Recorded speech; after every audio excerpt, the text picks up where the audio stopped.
Okay, so I do have one question though. Going to college campuses and that abortion victim photography, obviously that brings out of a lot of emotion out of a lot of people who are Mhm. uh, the other way, who want their quote unquote freedom to do what they want. And when out of that emotion can arise some very tense situations. So thinking back, what's one of the most like intense situations you've been in? Have you ever been attacked or thrown in jail or anything like that? Oh, there's been a lot of those. I mean, the victim photography provokes a lot of emotion because it better than anything else gets to the heart of what abortion is and does when you see a photo of a baby that's been dismembered. So Right. you can imagine people get upset about that.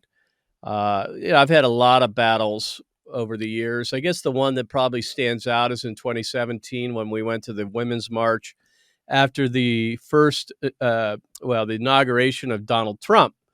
And that was the first Women's March where there were about 1 million pro-abortion advocates on the mall in Washington, D.C., and then there was about 20 of us, and that was it.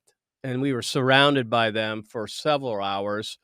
I honestly did not know if we would get out of there unharmed. I was really concerned for our team, but God was good enough to give us that opportunity, and we survived that day. But I can tell you, it was a very tense time. We have video of that on our YouTube page. Honestly, it was it was something that we had no idea what we were getting into because nobody knew how many people would show up that day. But they were very angry at at President Trump now becoming president and all that might mean to them. Of course, we all know there were reason for them to be worried about that because now we have the overturning of Roe versus Wade almost entirely due to the fact that President Trump nominated and had confirmed three justices to the U.S. Supreme Court. So I think that was probably it.